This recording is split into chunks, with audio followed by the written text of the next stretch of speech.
First at 5. From the University of Florida's College of Journalism and Communications, you're watching WUFT News. This is not the outcome we wanted or we worked so hard for, and I'm sorry that we did not win this election for the values we share and the vision we hold for our country. Hillary Clinton delivered her concession speech this afternoon following last night's stunning upset election.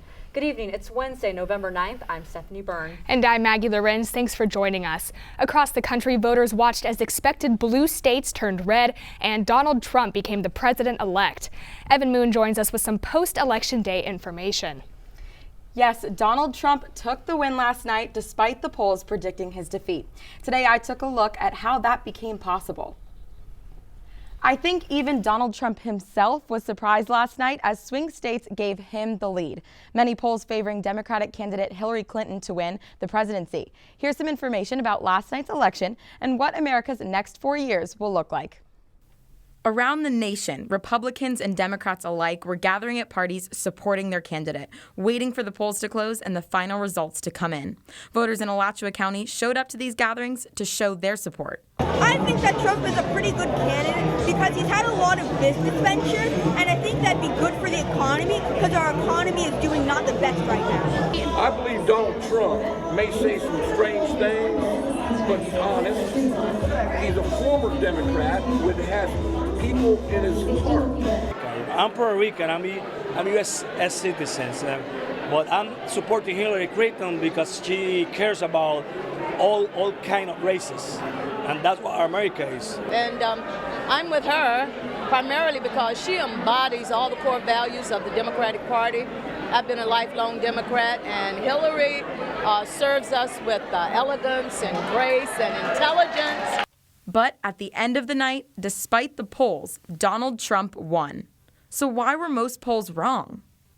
And I think where the polls missed the Trump win in Florida was looking at what we might call persuadables, especially women, white women, who came out and supported Donald Trump in a way, especially with those with a college education, that the Clinton campaign thought for sure were going to slide in her camp. Smith says persuadables can be hard to predict in voter polls before Election Day. So Florida went red, so did many of the swing states. Donald Trump is our president-elect. What do we expect the next 4 years to look like? It seems like the message of the country is they want change. And Hillary Clinton spoke to her supporters in the country and said, Donald Trump will be president. Let's give him a chance. So moving forward, this is the democratic system, and Mr. Trump will fit in that with 2 houses of Congress, the courts, etc. Today, for the first time, Clinton and Trump agreed on something, that America needs to accept the results and come together to do what's best for the nation. President Barack Obama invited Donald Trump to the White House for an in-person meeting tomorrow. Thank you, Evan. Marco Rubio will keep his United States Senate seat after winning the race with a 52% majority vote. After dropping out of the U.S. presidential race, the Republican senator went up against Democrat Patrick Murphy. At his watch party, Rubio had this to say. This is an extraordinary place, Florida. It is the collection of all the things that make us the greatest nation on earth, of people who have lived here for decades, of the descendants of slaves, of the children of immigrants. Florida is America, and it's such an honor to be able to represent this extraordinary state. In his winning speech, Rubio promised to help bring change to the country. He addressed the crowd in Spanish as well as English and ended his speech with a quote from the Bible. Incumbent Congressman Ted Yoho was reelected last night in Florida's District 3. This will be his 3rd time serving as a U.S. representative after renumbering and redistricting. Yoho represents parts of Gainesville and Ocala.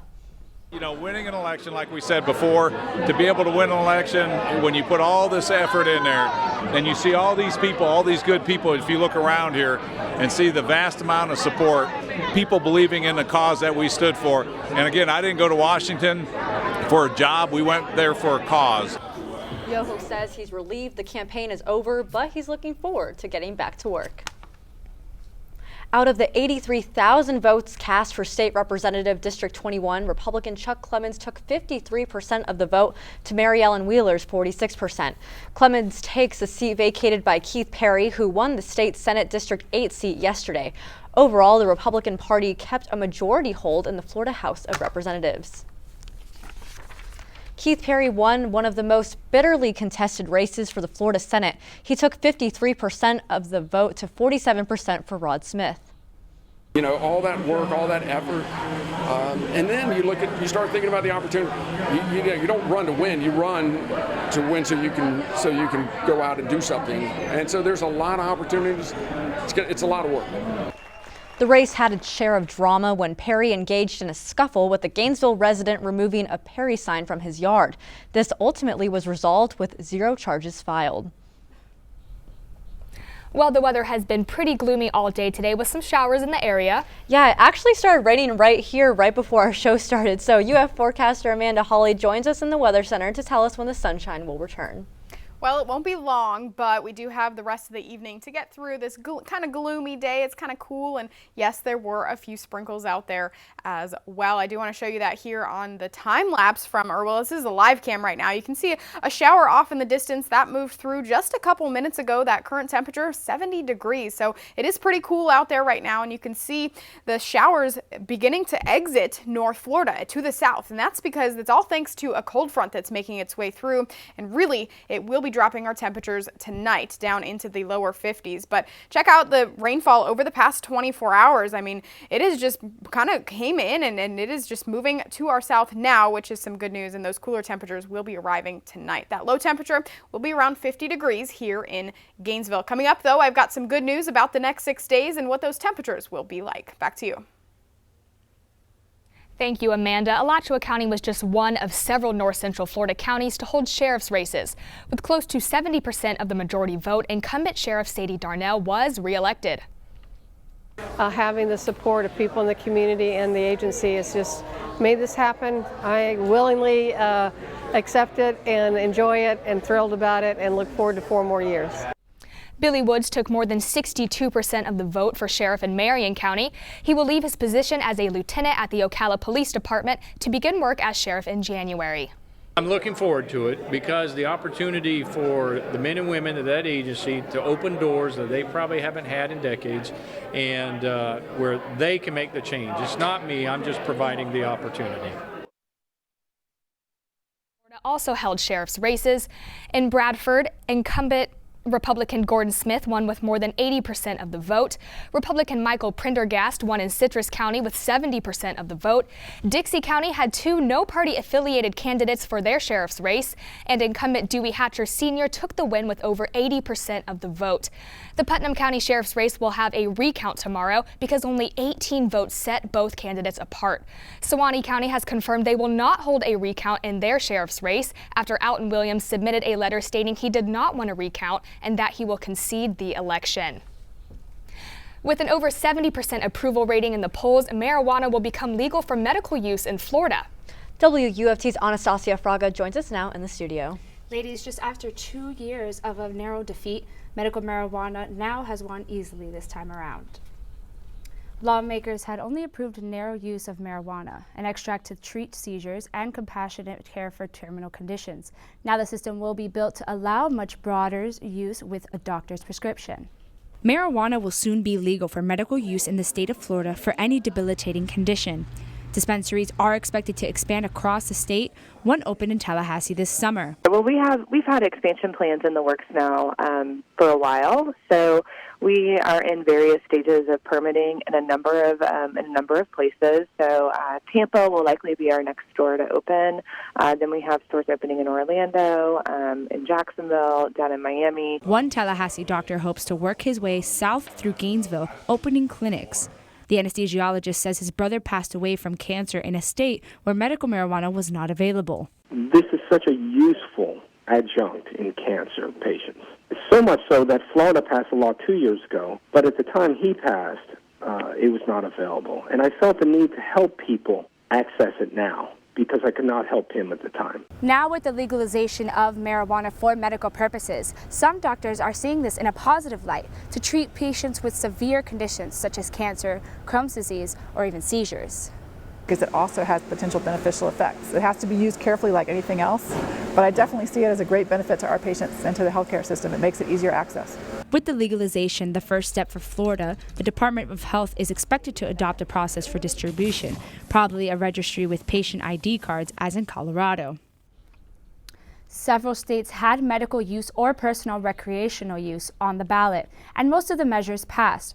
California and other states approved general use, some with systems of regulation similar to alcohol.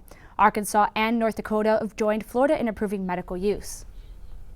Thank you, Anastasia. Another item on the ballot was the controversial solar power amendment. 51% of voters said yes to the confusing amendment, but it failed to pass because 60% is needed. Opponents say it would have locked in local utility fees and banned subsidies to encourage adoption. Other amendments did pass, including Amendment 3. This one establishes a property tax exemption for first responders who end up permanently disabled. Amendment 3 passed with 84%. Amendment 5 passed with nearly 80% of the vote, allowing for a tax exemption for some senior low-income long-term residents. The tax break is targeting fixed-income people with homes valued at $250,000 or less. Alachua County had a pair of local tax proposals in the ballot. An extra property tax for schools was renewed with nearly 80% of the vote. The extra $1 million helps to fund school nurses and librarians, plus music and art programs, among other things. And then there's the return of a local option sales tax for wild spaces and public places, meaning improvements to parks as well as land conservation. It barely passed when first tried, and critics said school repairs and construction should be a higher priority around Gainesville. WUFT's Mari Salazar joins us with the story on how voters saw the issue. The Gainesville Chamber of Commerce came out against the tax, saying the county already has 20% of its land in conservation, but voters favored the other side. The argument that better green space makes for a more livable community. Alachua County voters passed an extended version of the wild spaces and public places local sales tax. Over 8 years, it could raise $130 million to improve city parks or conserve land in the county. All local governments will get a cut. And from the perspective of the cities, and we have 9 cities in Alachua County, each one of them will get a piece of the funding, and it will enable them to dramatically improve their parks and recreation facilities.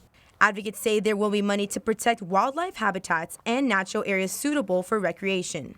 The 125-acre Sweetwater Preserve is a property acquired by Alachua County forever.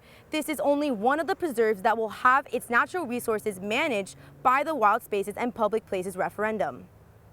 Supporters say conservation is important to protect the Floridan aquifer. Clean water, clean drinking water is one of the most important things that you can have in a community for quality of life, for health. According to the Land Conservation Board, the county's program has been able to acquire roughly 2,000 acres.